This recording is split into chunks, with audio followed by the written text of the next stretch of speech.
Oke. Assalamualaikum warahmatullahi wabarakatuh. Selamat siang semua.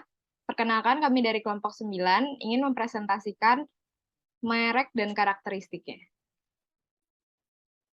Yang beranggotakan Ahmad Askal Askia, Eugene Wayat Liong, Salsabila Firdausia, Clarinta Nurul Janah, Gelenia Asya Gaisani. Next. Yang pertama ada merek atau brand. Merek adalah tanda yang berupa gambar, nama, kata, huruf-huruf, angka-angka, susunan warna, atau kombinasi dari unsur-unsur tersebut, yang memiliki daya pembeda dan digunakan dalam kegiatan perdagangan barang atau jasa. Menurut Kotler dan Armstrong, brand atau merek memiliki pengertian sebagai sebuah nama, istilah, tanda, simbol, desain atau sebuah kombinasi yang diantaranya yang bertujuan untuk mengidentifikasikan barang atau jasa yang dihasilkan oleh produsen. Dan selanjutnya akan dibacakan oleh rekan saya. Oke, selanjutnya aku akan membacakan tentang tujuan dan manfaat dari merek. Tujuan merek itu yang pertama harus membangun kesadaran merek adalah istilah yang menggambarkan sejauh mana sebuah merek dapat dikenal oleh konsumen. Yang kedua adalah sebagai alat promosi yang dapat menarik perhatian para konsumen. Dan yang ketiga adalah sebagai identitas produk agar konsumen ini mengetahui keunggulan dari produk yang dijual perusahaan dengan perusahaan lainnya. Selanjutnya manfaat merek. Yang pertama itu dapat mengetahui dan membedakan produk yang berkualitas. Yang kedua adalah dapat menarik perhatian pembeli terhadap produk tersebut. Yang ketiga adalah dapat memberikan kepuasan terhadap konsumen sebagai bahan memamerkan merek tersebut kepada orang lain. Selanjutnya akan dibacakan oleh rekan saya. Oke, selanjutnya adalah pemilihan dan kriteria merek. Pemilihan merek tidak hanya sembarang dipilih, melainkan ada beberapa faktor yang harus diperhatikan. Yang pertama adalah memorable, yaitu suatu merek harus mudah diingat.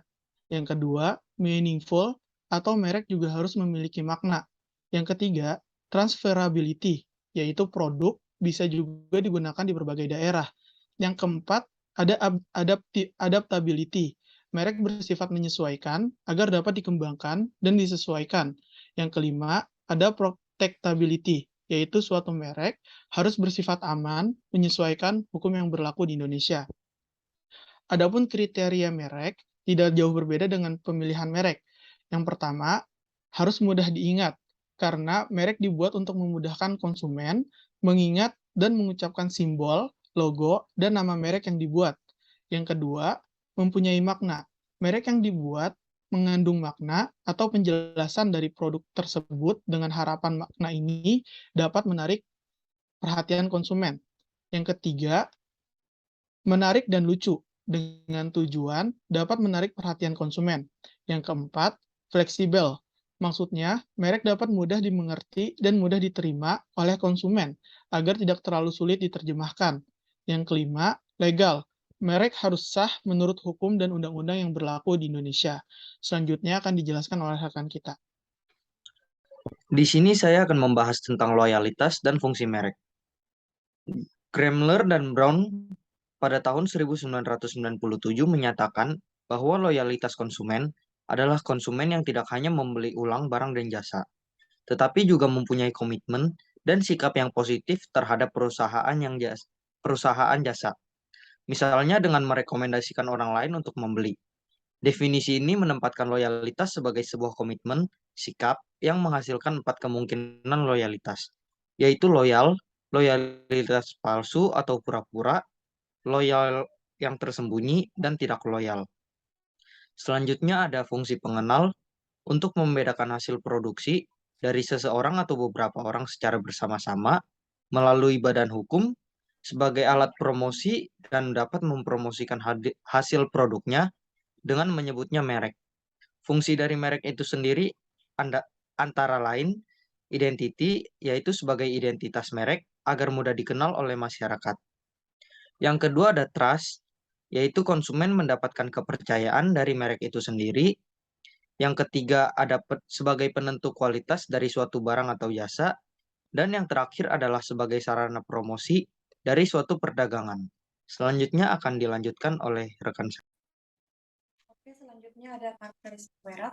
Karakteristik merek memainkan peran yang penting untuk menentukan apakah pelanggan memilih dan percaya kepada suatu merek. Adapun penelitian kepercayaan interpersonal, individu-individu yang dipercaya didasarkan oleh reputation, predictability, dan competence dari individu tersebut. Penjelasan dari ketiga karakteristik merek sebagai berikut. Pertama ada brand reputation, kedua ada brand predictability, ketiga ada branding competence.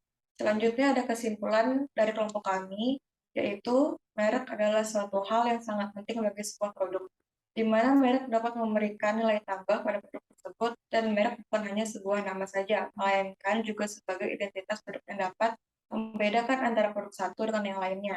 Dengan begitu, konsumen dapat lebih mengenali dan mengingat suatu produk tersebut. Merek juga memiliki tujuan dan manfaat sendiri, baik untuk produsen dan untuk konsumen. Perusahaan jadi mempunyai identitas atau branding untuk perusahaan itu sendiri yang dapat mudah diingat oleh masyarakat. Sedangkan konsumen mengetahui produk apa sedang dibutuhkan dan mengetahui kualitas produk yang dimiliki perusahaan tersebut. Dengan arti, konsumen mudah memilih produk apa yang ingin dibelinya.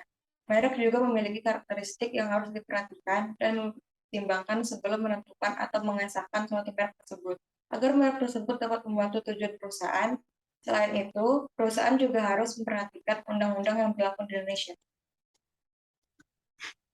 Sekian presentasi dari kelompok kami. Wassalamualaikum warahmatullahi wabarakatuh. Selamat siang semua.